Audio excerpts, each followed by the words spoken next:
let's talk about the anatomy and the presenting points of the mandible bone. So this is the mandible bone, and it is a dynamic bone, which means it is the only movable bone of the skull.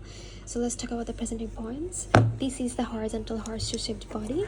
This is the horizontal horseshoe-shaped body, and this is two rami. So let's talk about the body. There is the upper or alveolar border, and this is the lower border or base, and this is the external surface, and this is the internal surface.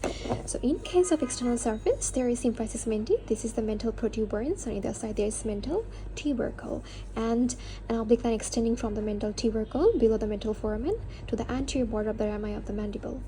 And the upper border contains the socket for the root of the teeth of the lower jaw, and the lower border in either side of the symphysis menti there is digastric fossa. So let's talk about the internal surface. There is two superior and two inferior genital tubercles, two superior and two inferior genital tubercles. There is mylohyoid line. So above the mylohyoid line there is sublingual fossa, and there is the submandibular fossa in below.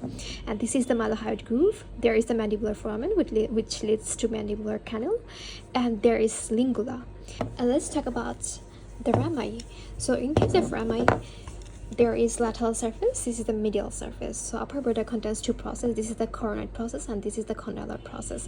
This elevated upper border, this is rounded, this is the head of the condylar process, and this is the neck of the condylar process. So anteromedially and to the neck there is a fossa called fovea. So this process, in between these two processes there is a mandibular notch, and the junction of the lower border and the posterior border, at the junction of the lower border and the posterior border there is a mandibular angle. So this is all about the presenting parts of the mandible. Let's talk about the anatomical points. So we will place it like this, and this is the mandible. Body is horizontal and lies anteriorly. Upper margin of the body contains socket for the root of the teeth of the lower jaw and is directed upwards, and ramus lies posteriorly and is directed upwards. So this is all about the mandible bone. Thank you.